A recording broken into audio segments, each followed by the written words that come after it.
Wabarakatuh.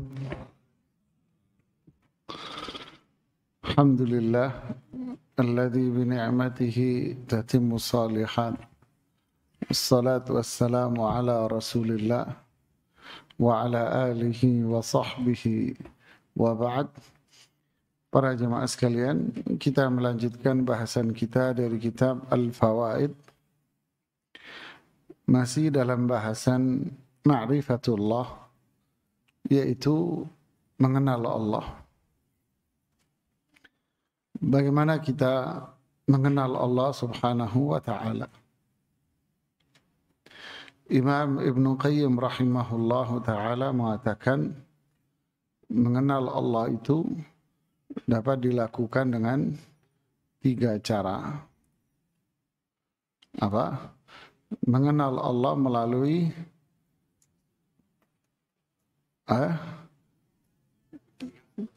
perbuatan Allah, yaitu pada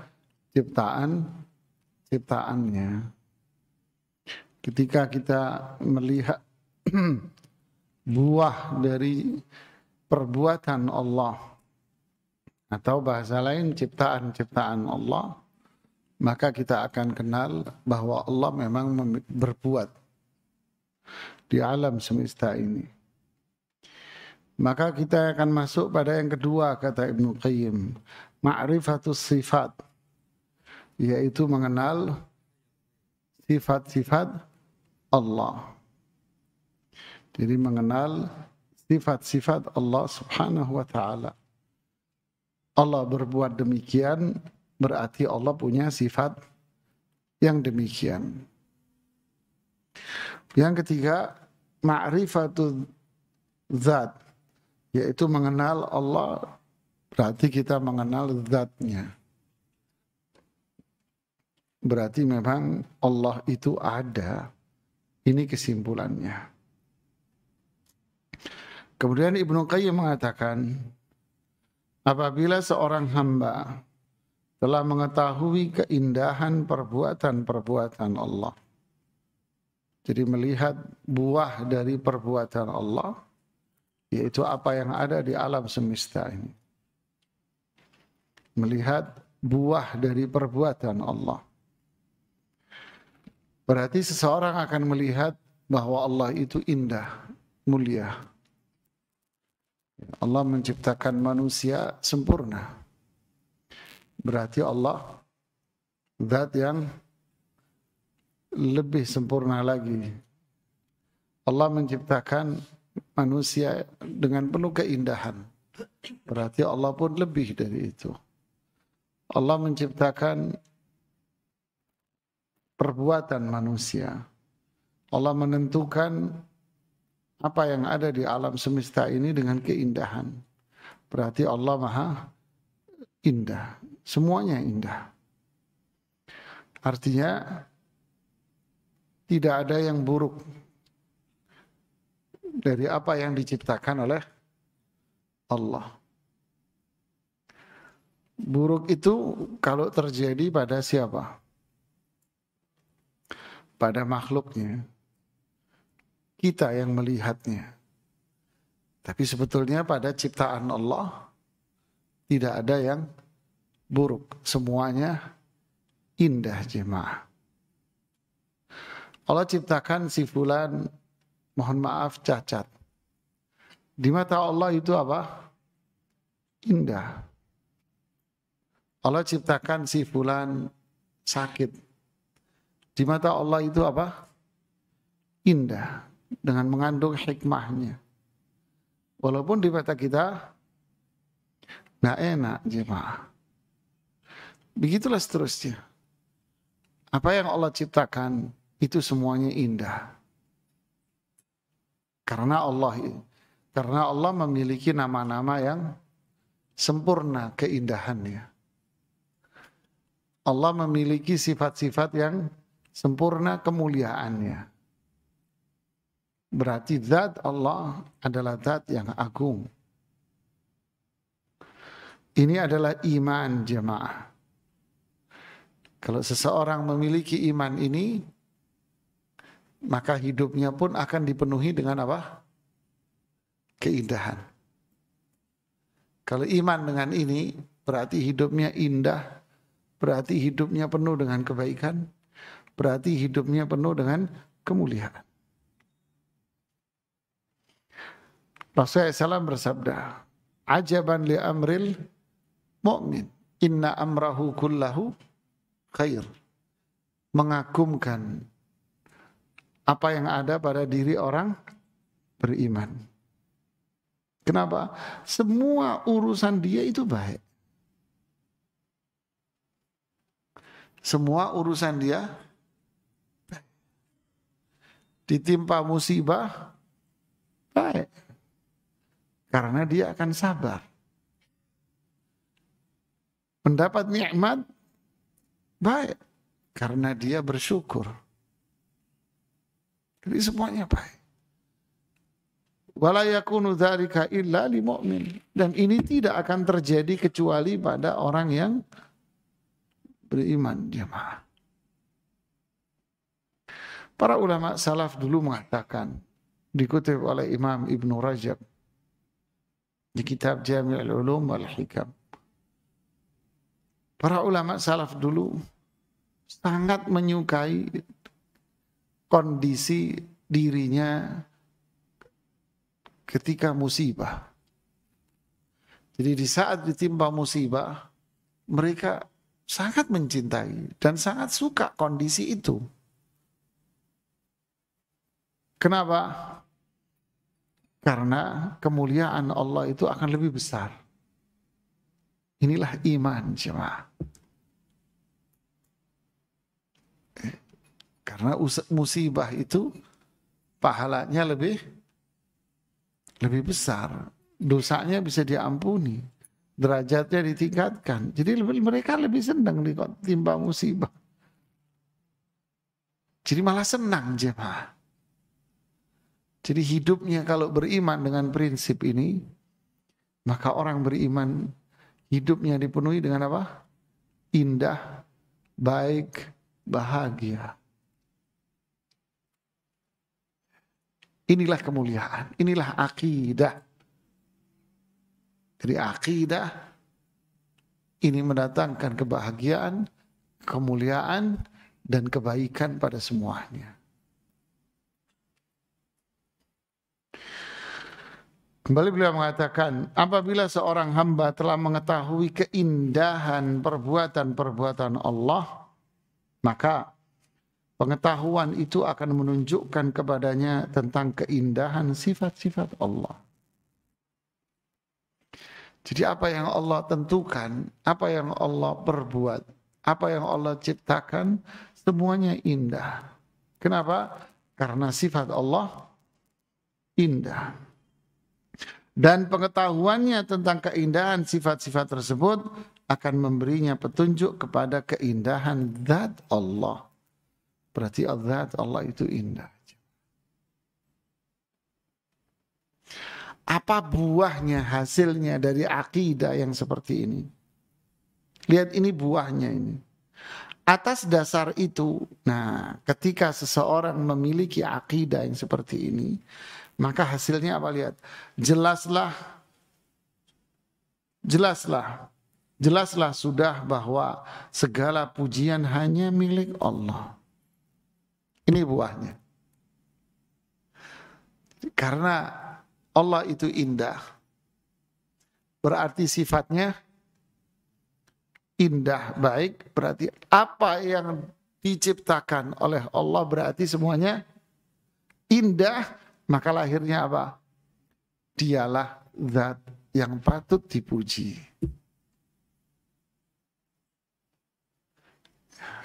Makanya kita disuruh memuji siapa?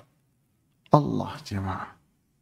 Tidak ada satupun dari makhluknya yang sanggup menghitung, menentukan pujian yang pantas untuknya. Tidak ada. Manusia ini hina. Manusia ini lemah. Sedangkan kesempurnaan, kemuliaan, keagungan, keindahan hanya milik Allah. Manusia tidak akan mampu menghitung seberapa besar keindahan Allah. Manusia tidak akan bisa menghitung seberapa besar kemuliaan dan keagungan yang dimiliki oleh Allah. Makanya, ya, sebab hanya Allah yang mengetahui pujian seperti apakah yang pantas baginya. Dialah yang berhak untuk disembah karena zatnya. Nih. Jadi yang pertama, untuk itulah kita dianjurkan untuk apa? Memuji Allah. Memuji Allah dengan cara apa, jemaah? Hah? Gimana cara memuji Allah? Ucapkan alhamdulillah. Aisyah radhiyallahu anha bercerita, Rasulullah SAW kalau mendapatkan nikmat, apa ucapannya? Alhamdulillah. Kalau mendapatkan pujian, beliau mengucapkan apa? Alhamdulillah. Kenapa? Karena apa yang Allah ciptakan semuanya indah, semuanya baik. Sehingga Rasulullah selalu apa? Membaca alhamdulillah. Hadis Tirmidzi yang diriwayatkan oleh Imam Tirmidzi, dialog Allah dengan malaikat maut. Allah bertanya kepada malaikat maut, qad qabattum ruha waladi abdi, apakah kamu wahai malaikat maut sudah mencabut nyawa anak dari hambaku itu? Malaikat maut menjawab, iya, saya sudah cabut. Lalu Allah kembali mengatakan, berfirman, qabatta samrata fuadi, kamu telah mencabut anak kesayangannya. Lalu apa yang diucapkan oleh orang tuanya ketika melihat anaknya yang imut-imut ini meninggal? Malaikat maut menjawab, karena malaikat maut tahu apa yang diucapkan oleh orang tuanya ketika anaknya dicabut. Hamidaka wastarja. Orang tuanya ketika melihat di depan matanya anaknya wafat, orang tuanya mengucapkan apa? Alhamdulillah, inna lillahi wa inna ilaihi raji'un. Ada yang begini jemaah. Anaknya yang gili-gili lucu-lucunya wafat di depan matanya dia. Terus dia mengucapkan alhamdulillah, inna lillahi wa inna ilaihi raji'un. Apa kata Allah? Ubnu li'abdi baitan fil jannah wasammuhu baital hamdi. Bangunkan rumah istana di surga buat orang tuanya. Buat orang tuanya ini yang masih hidup nih. Bangunkan istana di surga buat orang tuanya yang masih hidup itu. Dan kasih nama istananya dia itu dengan nama istana Alhamdulillah. Siapa? Kenapa orang tuanya mengucapkan Alhamdulillah? Ini anaknya yang lagi lucu-lucunya nih. Karena dia tahu ini perbuatan Allah. Yang mencabut nyawa, Allah yang menentukan. Ini Allah yang berbuat, Allah yang menentukan. Dan dia yakin bahwa perbuatan Allah itu pasti indah, baik, mulia. Makanya dia memuji alhamdulillah. Masalah wafat, iya, innalillah, kita memang milik Allah. Dan kita akan pulang menemui Allah. Luar biasa ini jamaah.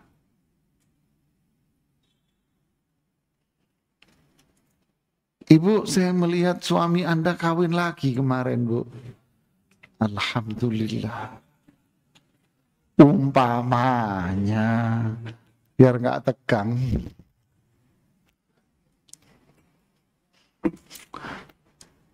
Subhanallah.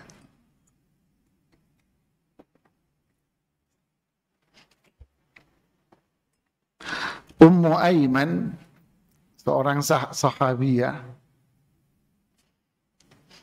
yang bertugas merawat para sahabat yang luka-luka dalam perang Uhud. Dalam kondisi sulit, Ummu Aiman pun akhirnya ikut berjihad, berperang.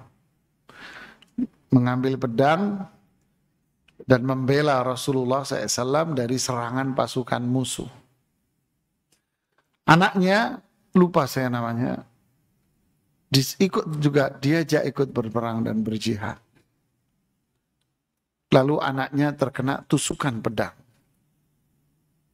Darah keluar begitu banyak dari tubuh sang anak. Lalu Rasulullah SAW berteriak, memanggil sang ibundanya. Untuk apa?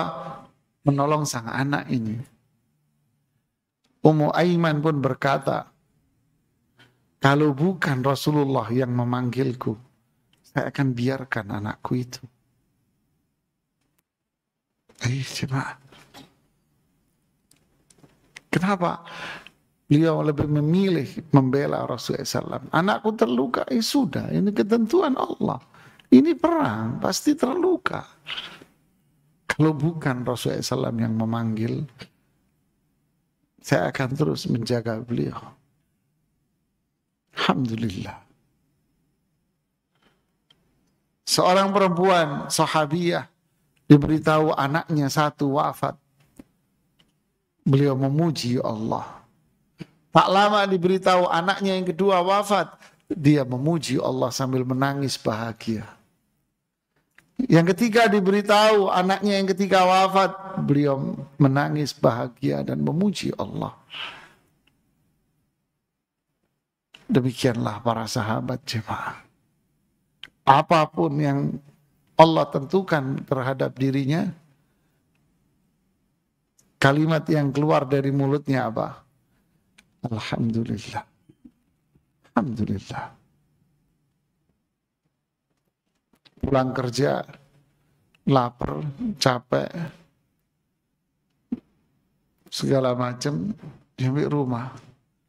Nanya istrinya, ada makanan? Enggak ada. Alhamdulillah. Alhamdulillah.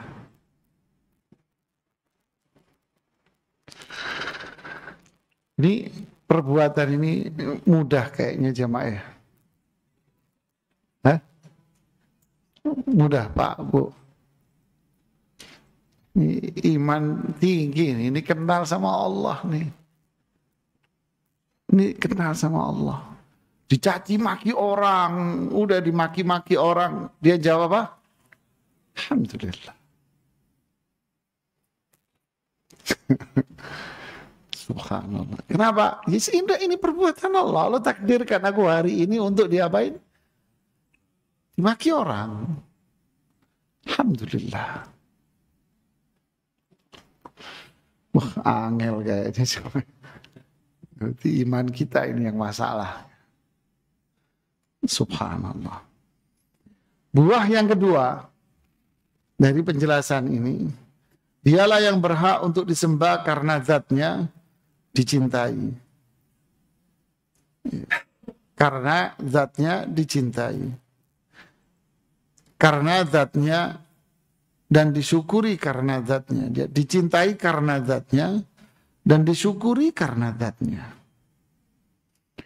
Jadi buah dari ini semua apa? Dia akan ibadah hanya sama Allah, Mas. Dengan berbagai macam bentuk ibadah.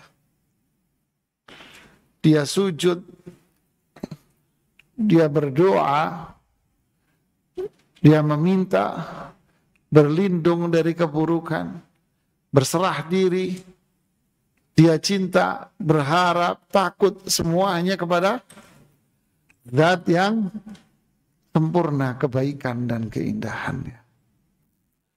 Zat yang sempurna kemuliaan dan keagungannya. Karena semua manusia itu adalah apa? Makhluk, buah dari perbuatan Allah. Ngapain saya meminta kepada manusia? Sedangkan manusia ini adalah makhluk. Harusnya saya minta kepada zat yang menciptakan manusia. Karena dia yang sempurna. segalanya. Jadi orang yang faham dengan akidah ini, maka akan lahir keikhlasan. Dia ibadah sama Allah. Dia tidak akan mengharap dunia karena ini hanya buah. Dia tidak akan mengharap pujian manusia karena itu semua juga hanya apa? Buah ciptaan. Tidak mengharap sama siapapun. Makanya yang seperti ini kata para ulama salaf, pujian orang tidak menjadikan dia tambah bersemangat. Cacian orang tidak menjadikan dia kendor dalam beribadah. Tidak. Jadi cacian dan cemoohan, hinaan orang bagi dia tak berpengaruh apa-apa. Kenapa? Karena semua ini hanyalah makhluk saja.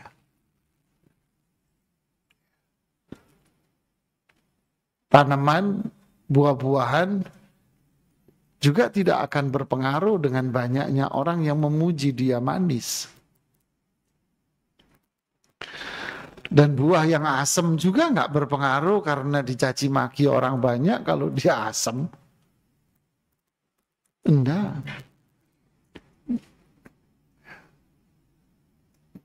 Dipuji orang, juga orang yang mencintai dia nggak berpengaruh atas pujian orang. Dicaci maki orang juga tidak akan mengurangi pahalanya dia.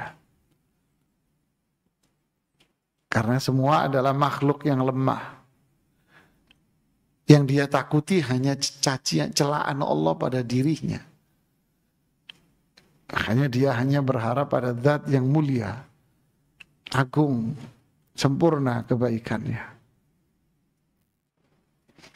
Berarti orang yang berbuat syirik, dia tidak kenal sama Allah jemaah. Mereka yang memperturutkan hawa nafsunya, bid'ah, dia berarti tidak kenal sama Allah dia.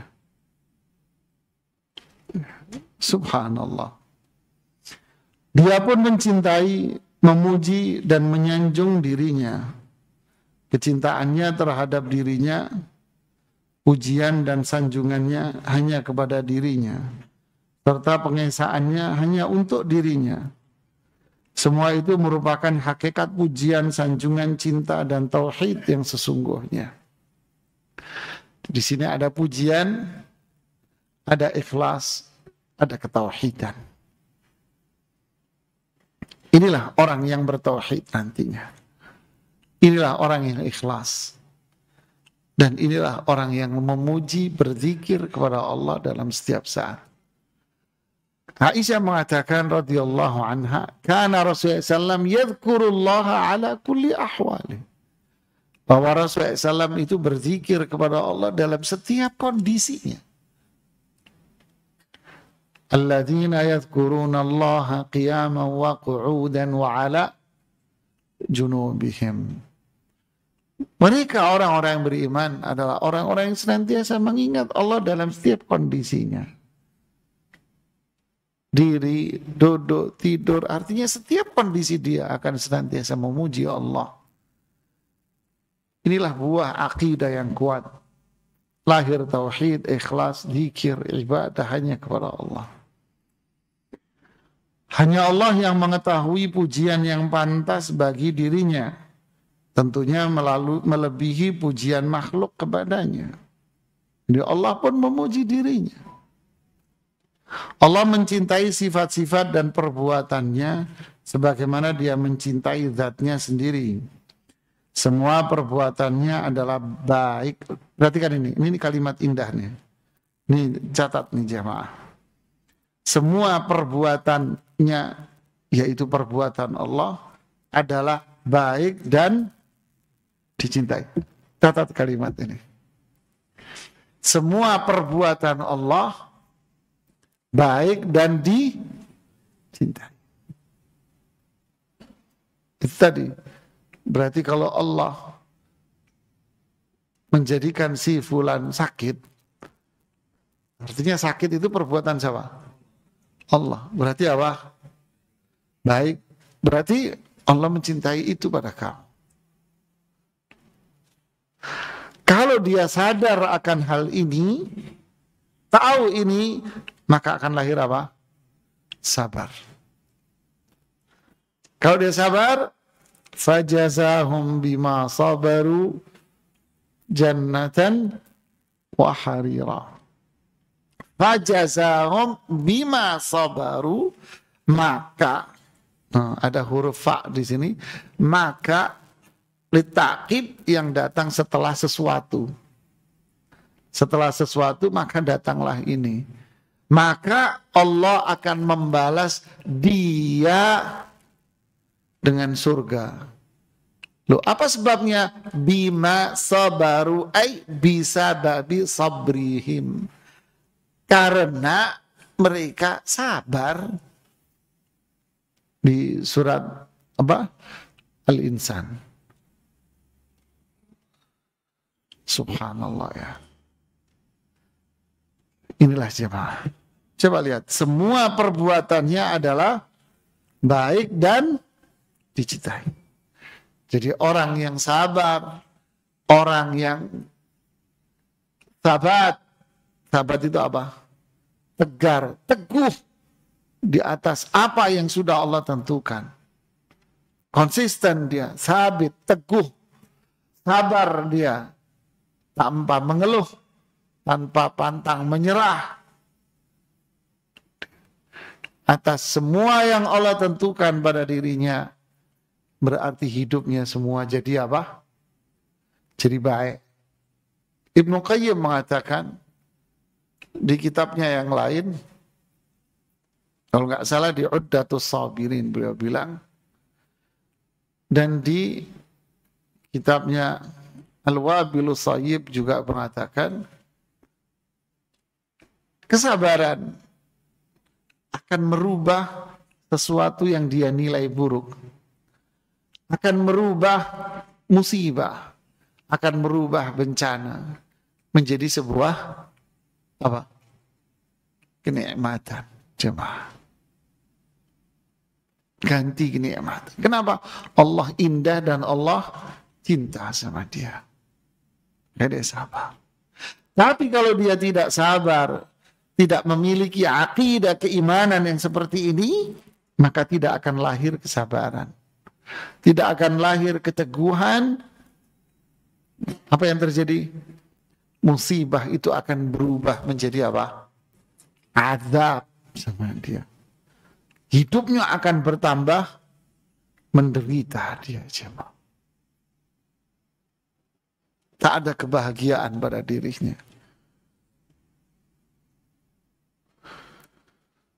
Fazadahum rijsan ala rijsihim. Kotoran bertambah kotor, kehinaan bertambah menjadi hina. Indah kalimatnya. Semua perbuatannya adalah baik dan dicintai. Jadi bahagia orang beriman, jemaah. Dan dicintai. Innallaha yuhibbul muhsinin. Innallaha yuhibbul muttaqin. Allah akan cinta sama orang yang berbuat baik dan bertakwa. Bahkan sekalipun di antara hasil ciptaannya dan yang dibencinya, tetapi tidak ada satupun hakikat perbuatannya yang dia benci. Kita ulangi. Tidak ada satupun hakikat perbuatannya yang dia, yaitu Allah tidak akan membenci apa yang diperbuat. Para ulama salaf mengatakan, asyarru la yunsabu ilaih.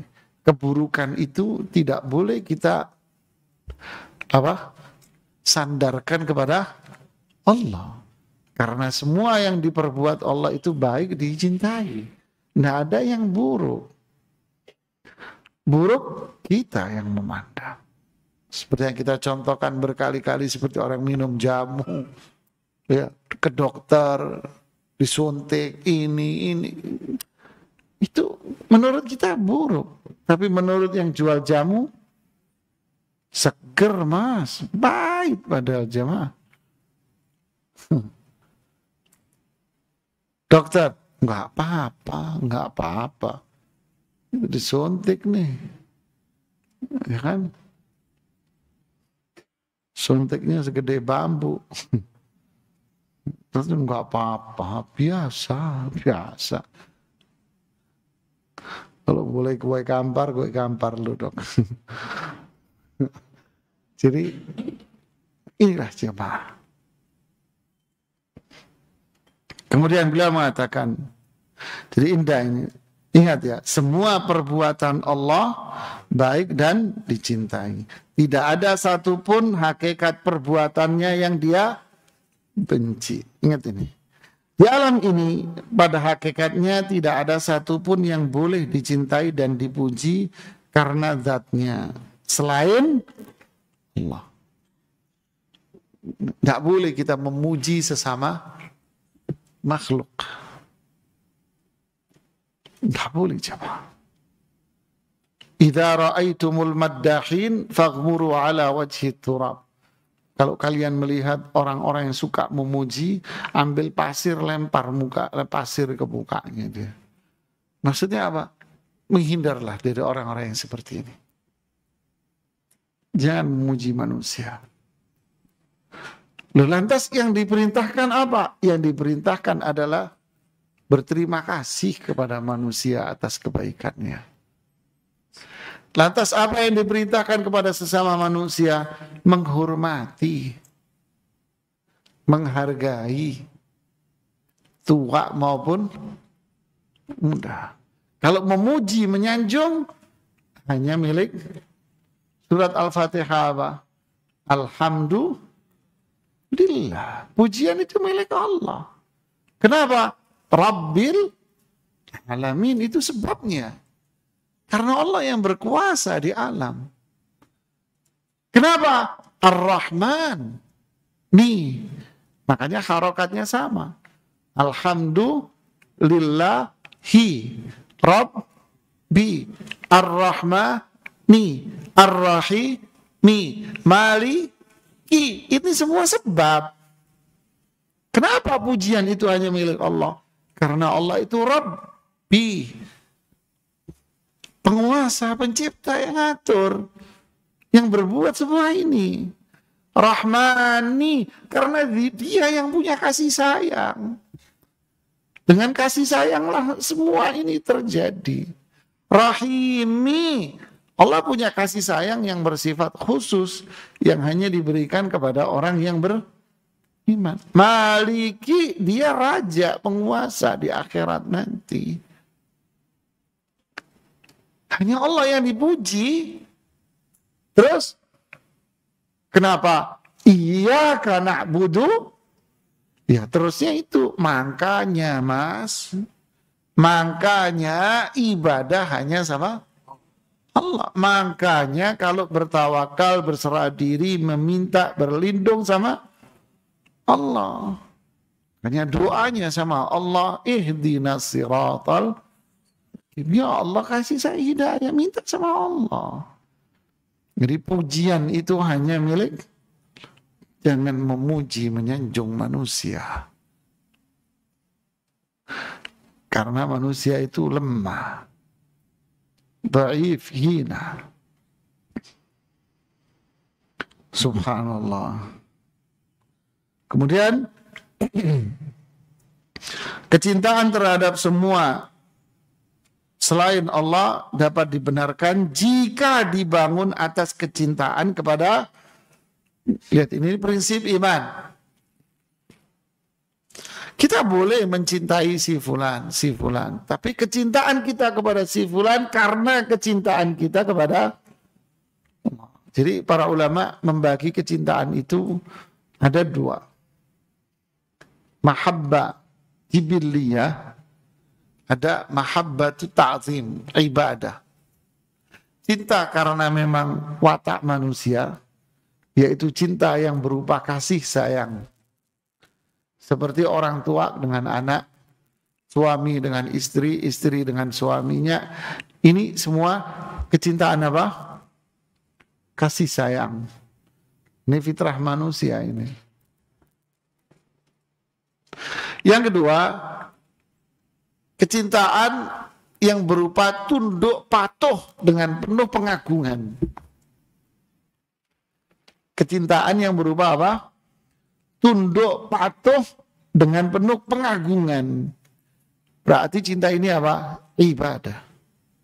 Ini tidak boleh ditujukan kecuali hanya kepada Allah. Dan boleh kita mencintai sesama, tapi karena kecintaan kita kepada Allah. Inilah jemaah. Jadi jangan sampai kita mencintai si fulan, kemudian menjadikan kita apa? Tunduk, patuh, taat sudah sama dia. Karena syirik. Syirik besar ini. Syirkul mahabbah.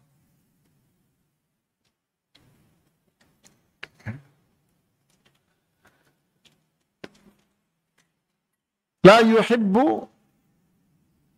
illa lillah. Awsaqu ural iman al-hubbu fillah. Ikatan cinta yang paling kuat, ikatan iman yang paling kuat adalah cinta karena Allah. Saya suka sama si fulan. Kenapa? Karena Allah. Maksudnya apa? Karena dia orang yang taat sama Allah. Karena dia orang yang ikhlas, tauhid, taat sama Allah, menjalankan perintah Allah, Quran, sunnah dia coba untuk dikerjakan. Saya suka sama dia karena ini. Ini namanya cinta karena Allah. Anak muda, saya cinta sama ukti fulan karena Allah. Allah, wes. Nah Allah, karena ayu nih mas.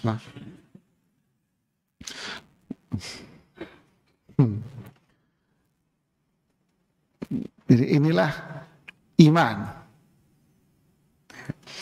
Jadi bukan cinta karena hartanya, jabatan, kedudukan, tidak. Tapi karena ketaatan dia, karena ketauhidannya dia kepada Allah.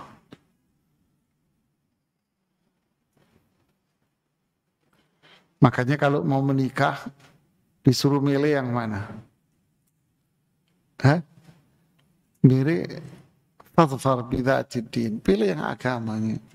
Kalau kamu memilih cantiknya, cantik itu tak lama. Ganteng itu tak lama. Harta itu juga tak lama.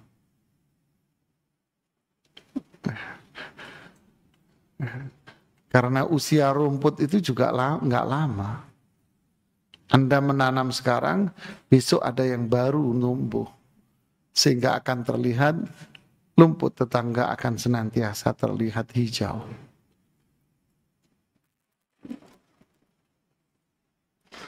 Sok romantis ya. Tetapi jika tidak demikian, sungguh itu adalah kecintaan yang keliru dan sia-sia. Jadi ini bicara tentang konsep cinta ini Ibnu Qayyim. Jadi kecintaan kita semua karena Allah. Cinta kita hanya sama Allah dan karena Allah. Sudah inilah iman. Tidak ada. Kita bukan cinta karena dunianya atau tidak. Karena Allah, karena ketaatan. Seperti itulah hakikat ilahiyah. Kesimpulannya. Artinya apa? Inilah yang namanya tauhid uluhiyah. Inilah namanya ibadah kepada Allah.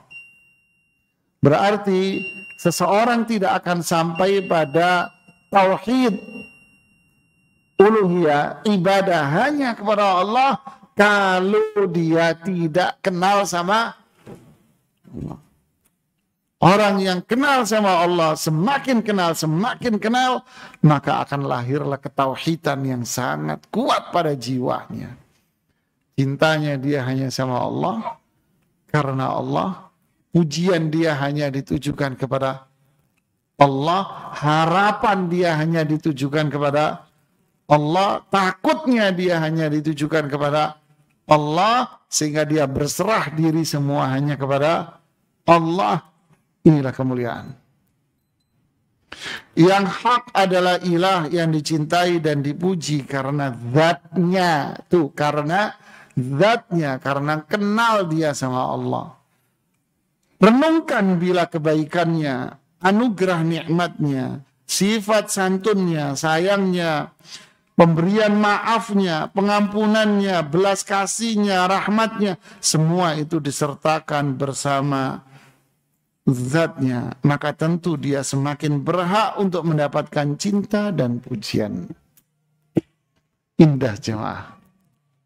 Renungkan kasih sayang Allah, maaf Allah, nikmat Allah, ampunan Allah. Cepat renungin semua ini.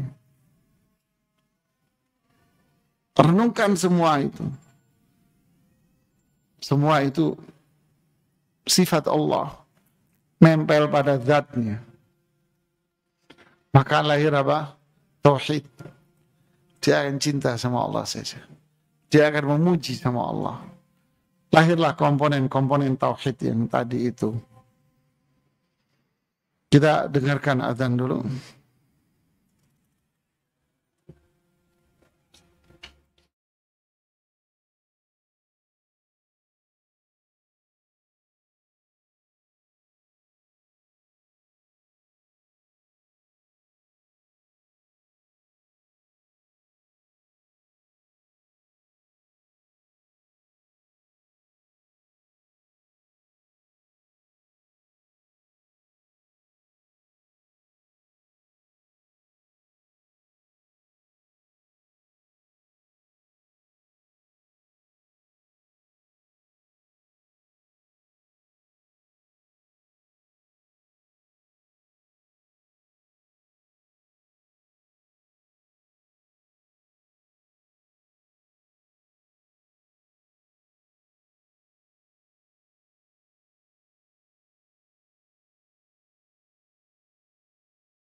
Ya, kita lanjutkan sebentar. Lalu Imam Ibnu Qayyim mengatakan, hamba harus meyakini bahwa sesungguhnya tiada ilah yang benar selain Allah. Berarti apa? Saat itu dia akan faham tentang makna dari la ilaha illallah. Paham dia. Jadi memahami la ilaha illallah itu butuh ma'rifatullah, kenal sama Allah, baru akan faham.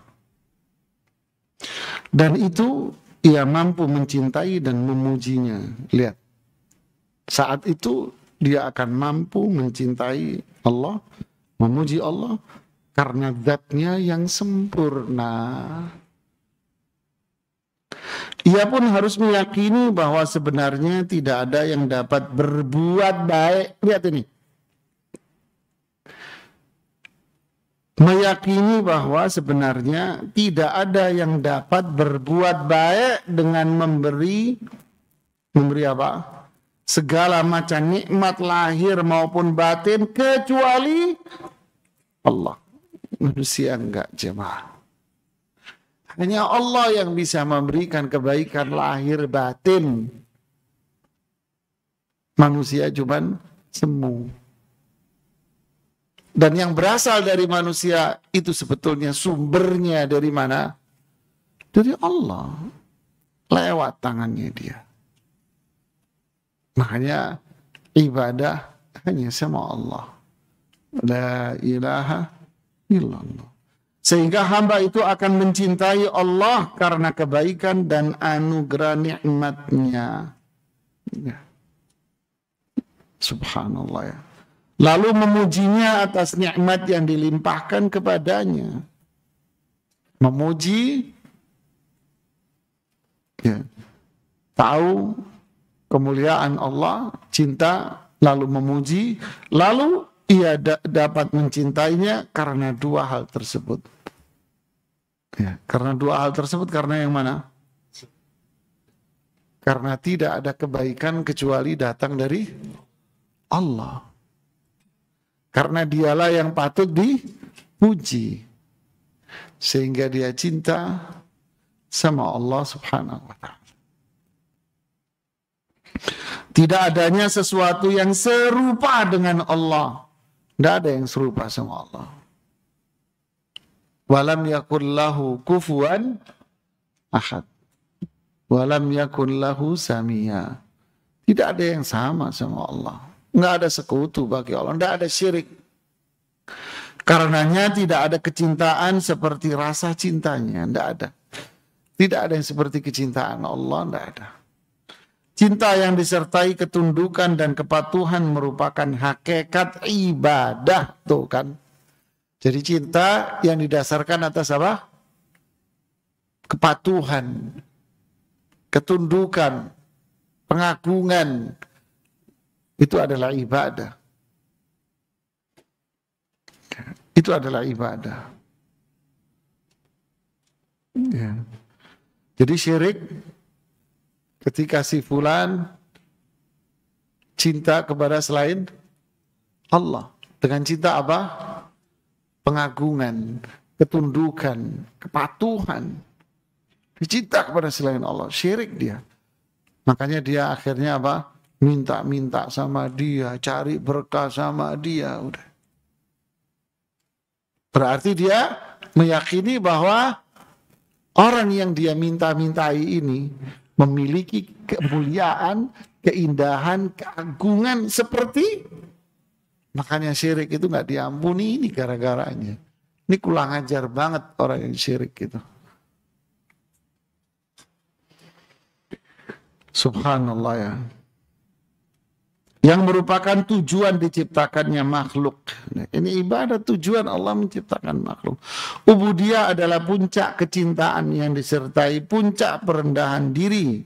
Karenanya ia tidak boleh ditujukan kepada selain Allah. Jadi orang yang syirik, dia bukan orang yang ibadah. Orang yang syirik, dia tidak beribadah dan bukan orang yang beribadah. Berarti dia bukan hamba Allah. Berarti hambanya siapa? Syaitan, hawa nafsunya. Na'udzubillah. Menyekutukan Allah dalam hal ini adalah kemusyrikan yang tidak akan diampuni. Bahkan dia tidak akan menerima amal pelakunya. Habis. Makanya syirik, kalau dia nggak tobat, tentunya akan menjadikan dia kekal di neraka. Nah, inilah penjelasannya. Berikutnya Ibnu Qayyim bicara tentang alhamdu, makna dari alhamdu.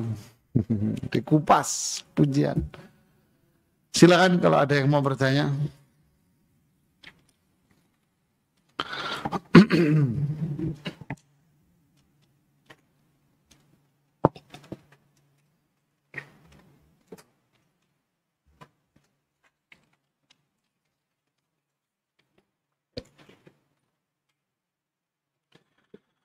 Apakah setiap musibah yang menimpa kita, apapun itu musibahnya, kita harus mengucapkan alhamdulillah? Gimana jemaah? Ya itu tadi petunjuk Rasulullah SAW, kata Aisyah. Rasulullah SAW senantiasa apa? Memuji Allah dalam setiap kondisi. Kalau kita ditimpa musibah, lalu kita memuji Allah, maka musibah yang kita nilai sebagai sesuatu yang buruk akan berubah menjadi apa? Nikmat. Jadi indah. Berubah jadi indah itu. Musibahnya Allah ganti langsung. Allah kasih solusinya. Kalau rubah dengan sebuah kebaikan. Nah Pak, lulus dia. Lulus sudah naik kelas, naik tingkat. Naik tingkat berarti. Tapi kalau dia mengeluh, enggak naik tingkat, dia turun level malah. Malah turun, tambah turun level.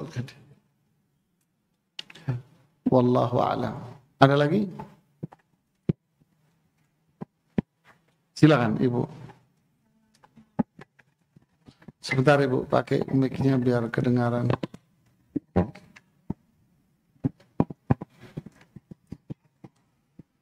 Assalamualaikum warahmatullahi wabarakatuh.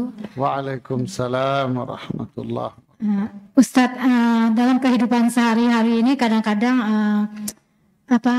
pujian secara misalnya secara keduniaan itu ada, misal teman kita memakai baju bagus, Masya Allah bajunya bagus banget, atau Masya Allah misalnya dia memberikan sesuatu Anda baik banget dan lain sebagainya.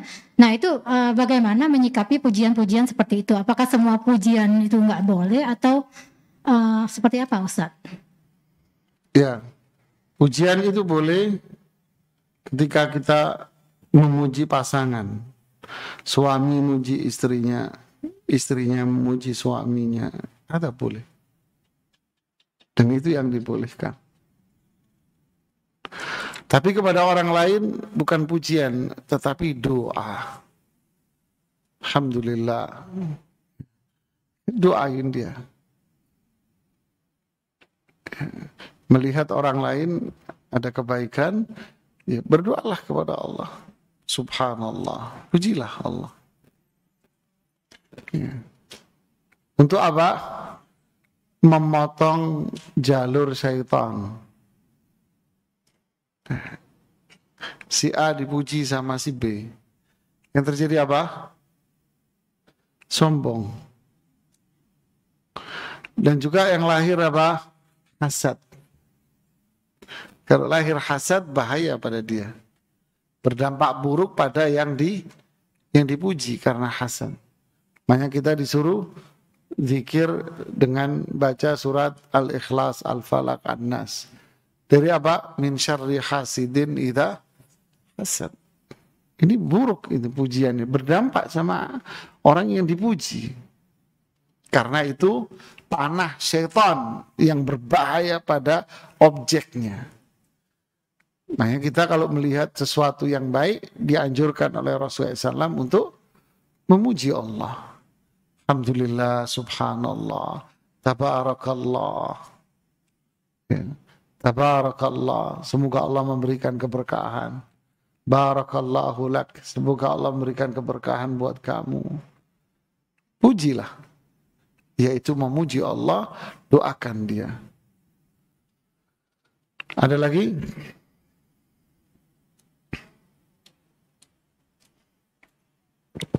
Silakan, Pak. Assalamualaikum Ustaz. Waalaikumsalam. Mohon bertanya, Ya, silakan, Pak. bagaimana hukumnya bagi seseorang yang melakukan ibadah, merasa ibadahnya itu benar, padahal mengandung suatu kesyirikan meminta kepada selain Allah, tapi dia itu yakin itu suatu kebenaran, itu bagaimana hukumnya suatu Ustaz? Angel, Mas, kalau gitu. Ibnu Qayyim mengatakan puncak dari sebuah keburukan itu adalah menikmati keburukan itu. Berarti apa? Menganggap itu sebuah kebenaran. Jadi ketika seseorang itu berbuat maksiat, berbuat syirik, bid'ah, dan dia menikmati banget itu maksiatnya, menikmati banget itu syirik bid'ahnya. Kenapa dia nikmat? Karena dia menganggap, meyakini bahwa inilah kebenaran yang sebetulnya. Ini puncak dari sebuah kejahatan. Dari sini para ulama salaf mengatakan bid'ah dan syirik itu lebih dicintai iblis daripada maksiat. Kenapa? Karena bid'ah dan syirik lebih cenderung orang melakukan pembenaran daripada maksiat. Bid'ah dan syirik lebih cenderung seseorang melakukan pembenaran, pembelaan, menikmati itu daripada maksiatnya. Senior-seniornya orang dalam berbuat maksiat, pasti dalam hati kecilnya dia akan mengatakan, jangan ikut-ikutan saya, Mas, ini maksiat. Semoga anak saya jangan kayak saya. Dia akan mengatakan ini. Seorang pelacur ketika diwawancarai oleh seorang wartawan, maaf Mbak, apakah Anda sadar yang Anda perbuat? Iya, saya tahu. Ini tidak boleh. Ini perbuatan keji. Saya tahu itu. Tapi, nah sudah. Dia sadar. Ini tidak boleh, Mak. Pencuri bin maling, dia tahu pas kalau dia lagi apa? Nyolong, maling, korupsi, tahu, sadar. Tapi pelaku bid'ah dan syirik tak sadar, Pak. Bahkan dia meyakini ini ibadah paling mulia. Duduk di kuburan, minta-minta di kuburan, itu paling mulia sudah. Meyakini si fulan itu adalah wali Allah yang paling tinggi sudah. Itu kalau ngelihat ketek kanannya ngelihat surga. Ngelihat ketek kirinya ngelihat neraka katanya, Mas. Oh, kalau dia kepengen ketemu Nabi, dipanggil Nabi, datang Nabi ke rumahnya, Mas. Oh, nangis histeris, dia nganggep bener, udah bener, Mas.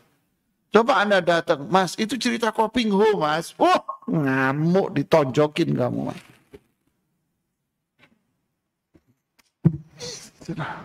Inilah bahayanya bid'ah dan syirik. Itu lebih berbahaya daripada maksiat. Jadi hati-hati sama kemusyrikan dan bid'ah. Bukan berarti Anda boleh maksiat. Bukan ya. Logikanya ya nggak benar juga ya. Ya, nas'alullah al-afwa wal afiyah. Kata Rasulullah SAW, doa yang paling baik apa? Allahumma inna nas'aluka al-afwa wal afiyah. Ya Allah, kami memohon maafmu dan al-afiyah, keselamatan, kesehatan. Sehat imannya, sehat perbuatannya, dan sehat fisiknya. Sehat di dunia dan sehat di alam kubur, sehat di akhirat, sehat semua. Sehat hatinya dari apa? Syirik. Sehat perbuatannya dari bid'ah, maksiat. Sehat fisik dari penyakit. Sehat dunia dari syahwat, syubhat, maksiat. Kekufuran, kemunafikan. Sehat di alam kubur dari azab. Sehat di akhirat dari azab neraka. Allahumma inna nas'aluka al-afwa wal-afiyah. Ya, ada lagi yang bertanya?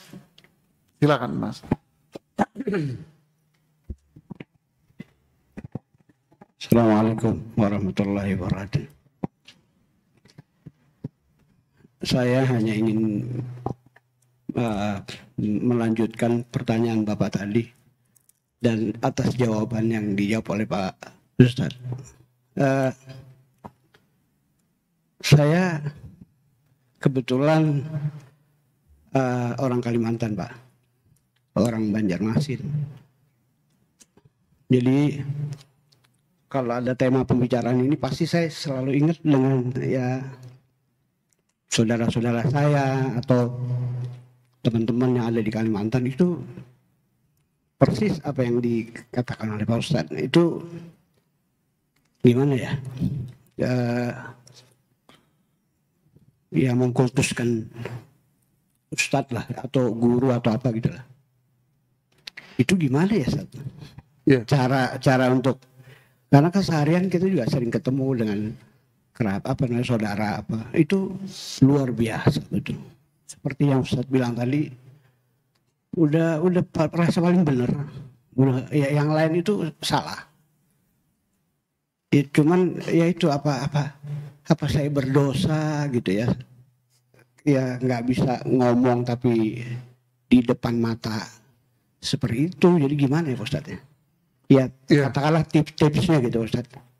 Untuk berbicara atau menasihati kalau misalnya memang saya pantas gitu untuk bisa menasihati. Itu saya Pak Ustadz. Assalamualaikum. Assalamualaikum. Kita punya senjata yang sangat ampuh. Banyak orang mengatakan minimalnya deh. Ini bukan minimal. Tapi ini adalah senjata yang paling ampuh ini. Apa itu? Doa. Ini senjata ampuh sekali ini. Ini senjata kita. Silahul mu'min ini. Ini benar-benar senjata kita. Ini berdoa. Doakan sama Allah. Doakan mereka kepada Allah. Apalagi di waktu-waktu yang mustajab. Malam hari, sepertiga malam. Di saat Anda puasa, habis adzan, doakan mereka, doakan. Doakan keluarga Anda. Kita harus yakin. Saya sudah doa Ustaz, tapi masih begitu-begitu aja. Enggak boleh. Berarti Anda enggak yakin. Yakinlah, Allah akan mengabulkan. Cuman saya enggak tahu bagaimana Allah mengabulkan. Kapan Allah mengabulkannya? Saya enggak tahu. Seperti apa Allah mengabulkan, saya juga enggak tahu. Tapi saya yakin Allah itu sudah janji kok. Terus berdoa. Bisa jadi pengabulan doanya kapan? Setelah Anda wafat. Setelah yang berdoa yang meminta wafat, Allah kabulkan. Coba lihat di surat Al-Kahfi. Bakana abuhuma solihah. Bapaknya ini orang soleh. Allah kasih buah dari kesolehan bapaknya kapan? Setelah bapaknya wafat. Jadi jangan putus asa, ini senjata yang paling ampuh ini. Doain aja. Ya itulah jawabannya sudah. Itulah tipsnya. Tentu coba untuk menasehati. Karena bisa jadi nasihat Anda itu pintu terbukanya hidayah. Kalau Anda tak berani bicara, kasih buku, kasih ceramah, potongan-potongan ceramah singkat. Kirimkan ke dia. Masalah dicaci, dicela. Ya, Nabi juga dicaci, dicela. Walaqad kudzibat rusulun min qablik. Nabi Rasul sebelummu dimaki-maki. Apalagi kita, Mas. Nggak afdal hidup ini kalau nggak ada yang mencela, Mas. Rasanya gitu. Ya, rasanya, mohon maaf ya, kayaknya kok nggak lengkap gitu. Bukan nggak afdol ya, mohon maaf ya. Kayaknya nggak lengkap ini hidup. Kayak ada yang kurang gitu kalau nggak ada yang mencaci. Inilah kehidupan. Nabi Rasul dicela, Mas. Sahabat yang udah jelas-jelas dijamin surga juga dicela, dimaki-maki. Apalagi kita. Bau kentut, bau ketek begini, Mas. Amal kita masih banyak yang kurang, dosa kita banyak, pasti dimaki-maki. Udahlah, doalah. Ya, wallahu a'lam. Ada lagi? Ustaz, izin membacakan pertanyaan dari YouTube, Ustaz, boleh? Ya. Assalamualaikum warahmatullahi wabarakatuh. Waalaikumsalam. Ustaz, saya mau tanya, beberapa tahun lalu saya telah diberi kenikmatan menuntut ilmu sampai kuat menjauhi banyak larangannya Allah, Ustaz. Tetapi beberapa tahun ini saya kehilangan semangat untuk menuntut ilmu agama dan kembali ke dalam kemaksiatan. Mohon nasihatnya Ustaz, terima kasih. Masya Allah, barakallahu fiik. Lampu itu akan terus bersinar sepanjang kita memberikan kekuatan energi lampu itu. Tetapi ketika energi yang masuk ke dalam lampu itu redup, maka sinar yang dihasilkan dari lampu itu pun akan redup. Kenapa? Voltasenya turun, Mas. Iya kan? Ketika energi yang masuk ke lampu ini turun, maka kekuatan cahaya dari lampu ini akan turun. Semakin turun, seiring dengan itu akan turun, wassalam. Tapi kalau kita menjaga, terus kita suplai itu cahaya dengan, maka cahayanya akan terus berkilau dan bersinar. Al-ilmu nurun wal jahlu zulmah. Ibnu Qayyim mengatakan di kitab Miftah dari Sa'adah yang menjelaskan hampir 200 keutamaan ilmu. Masya Allah, 2 jilid kitabnya jemaah. Salah satu dari keutamaan ilmu yang beliau sebutkan di situ apa? Al-ilmu nurun wal jahlu zulmah. Ilmu itu cahaya. Kejahilan itu apa? Gelap. Allahu waliyul ladzina amanu yukhrijuhum min. Allah menjadi penolong orang beriman. Allah keluarkan mereka dari mana? Minadz-dzulumati ilan nur. Berarti kalau kita tidak menyuplai hati kita ini dengan cahaya, maka jadi apa? Redup. Ya udahlah. Sehingga tinggal apa? Mantan anak kajian. Pulang kajian ya? Iya. Ngaji apa kamu? Kitab Tauhid. Dulu apal saya, Mas. Dulu udah ngaji saya. Dulu. Sekarang nyengir terus dia, Mas. Begitulah yang terjadi. Lantas apa solusinya, Ustadz? Jagalah majelis ilmu ini. Ini cahaya. Ya. Sarananya apa sarananya? Cari teman-teman yang sama. Yang sama-sama mendorong Anda untuk tetap mensuplai energi hati kita. Cari teman yang sama. Cari lingkungan. Dari sini cahaya itu akan tetap terjaga. Tentu yang paling akhir apa yang paling utama? Doa sama Allah.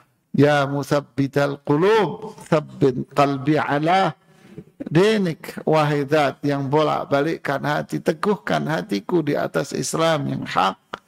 Baca. Kalau perlu setiap sujud, sebelum salam, baca ini doa. Sama yang tadi, Allahumma inni as'alukal afwa. Ini mulia, ini doa sudah.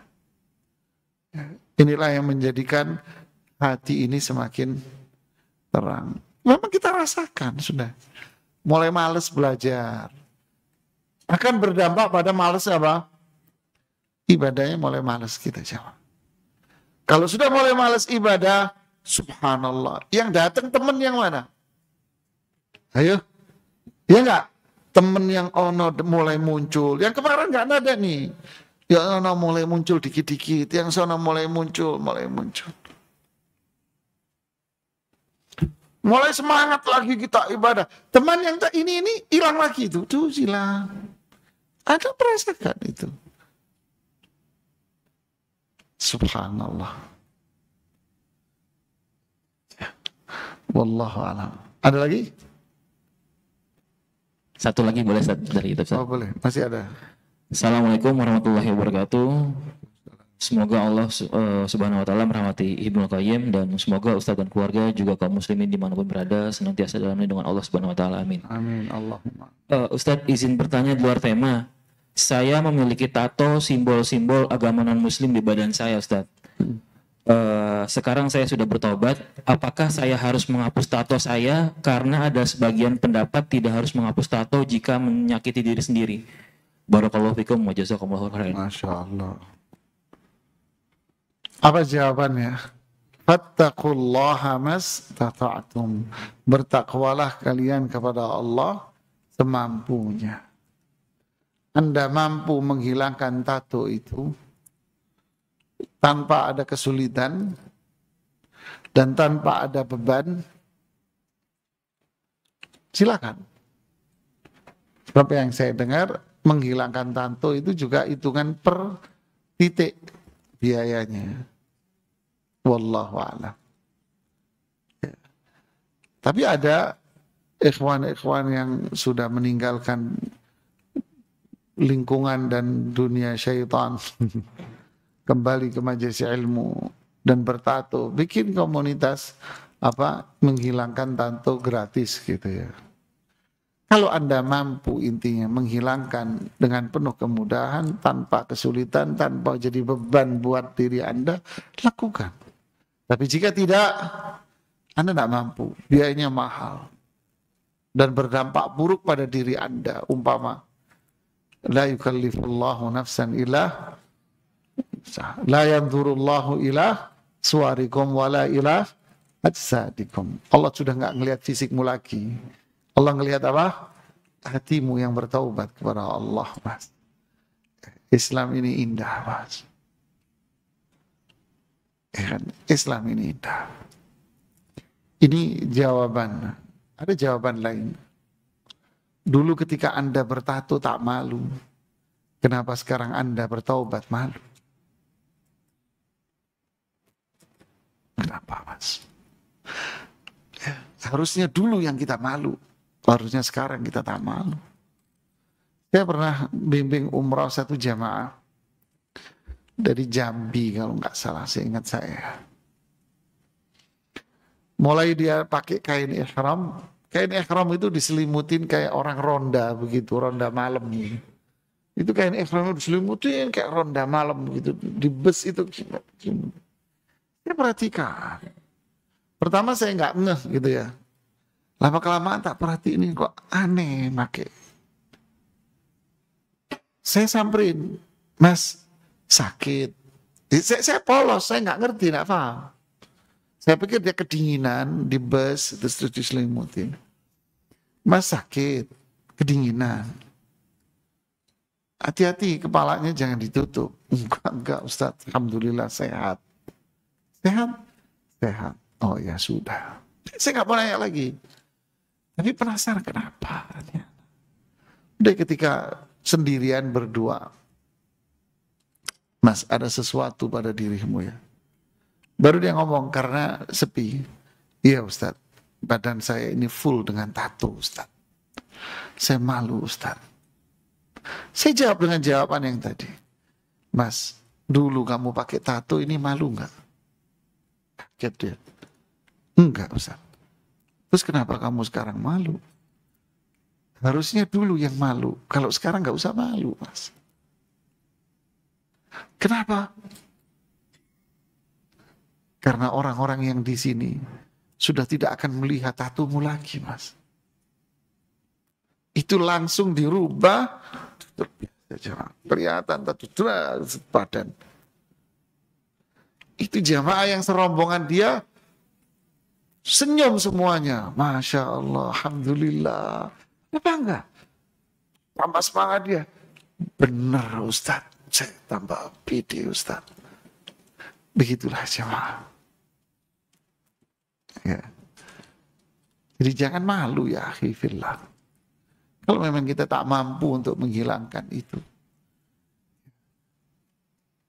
Allah Maha sayang sama hambanya. Allah tahu. Yang penting hati kita ini bersihin sama Allah. Wallahu a'lam bishawab. Masih ada? Ada yang bertanya lagi? Tidak ada? Silakan Mas. Assalamualaikum warahmatullahi wabarakatuh. Waalaikumsalam warahmatullahi. Izin bertanya Ustadz, bagaimana cara mengatasi perasaan kalau misalnya kita melakukan ibadah atau ikut kajian gitu, begitu kita keluar gitu kita merasa lebih baik gitu dari saudara-saudara kita yang lain, bangga atas ibadah kita. Sekian Ustadz. Assalamualaikum warahmatullahi wabarakatuh. Inilah namanya bisikan syaitan. Ya, ini bisikan syaitan. Kenapa? Ya syaitan pengen kita rusak, binasa dengan pandangan itu. Kenapa iblis, mbahnya dia diusir dari surga? Hah? Itu perasaan itu. Saya lebih baik dari Adam. Kenapa gue disuruh sujud? Siapa lo? Dia menganggap dirinya lebih hebat dari Adam. Manusia iblis pun dengan keturunannya ingin menjebak kita dalam dosa yang sama. Ingin membisikkan di hati kita, kamu lebih hebat lo dari orang lain. Ya. Terus apa yang harus saya lakukan kalau ada bisikan itu? Jangan kompromi sama setan. Karena setan tidak bisa diajak kompromi jemaah. Terus apa? Minta sama Allah untuk mengusir setan dari diri Anda. Ucapkan a'udzubillah minasyaitonir rajim. Kalau manusia kita bisa kompromi jemaah. Anda bisa kirimin roti dan makanan. Dia pun tidak akan jahat sama Anda. Tapi setan tidak bisa Anda senyumi. Semakin Anda senyumi, jadi iblis dia. Jadi, jadikanlah setan itu musuh yang paling nyata. Caranya berlindung sama Allah. A'udzubillah minasyaitonir rajim. Makanya kita kalau keluar rumah disuruh apa? Suruh bawa senjata. Apa senjatanya? Doa tadi. Keluar rumah baca zikir. Bismillah. Tawakkaltu 'ala Allah. La haula wala quwata illa billah. Setan kabur terbirit-birit sambil kentut-kentut dari ente jemaah. Kabur tuh setan. Ya. Kufita. Kemudian apa? Wukita. Tawatanaha angka syaitan.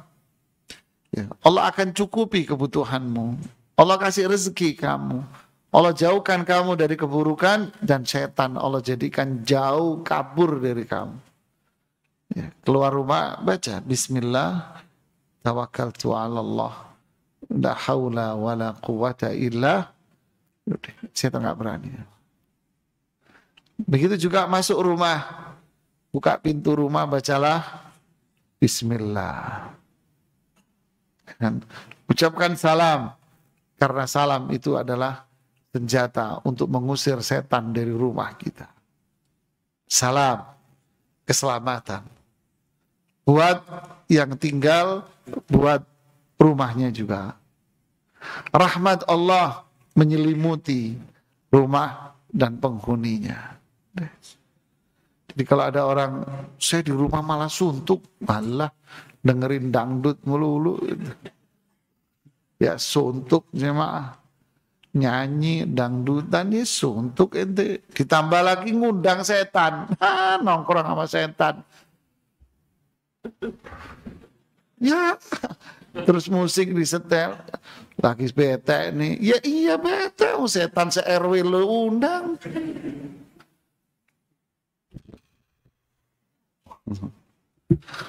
Ya. Allahul musta'an. Ya, semoga Allah lindungi diri kita semua dari keburukan, dan Allah teguhkan hati kita dengan keimanan dan akidah yang benar. Ini yang bisa saya sampaikan. Mohon maaf jika ada kekurangan, kelemahan pada diri saya. Subhanakallahumma bihamdik, asyhadu an la ilaha illa anta, astaghfiruka wa atubu ilaik. Assalamualaikum warahmatullahi wabarakatuh.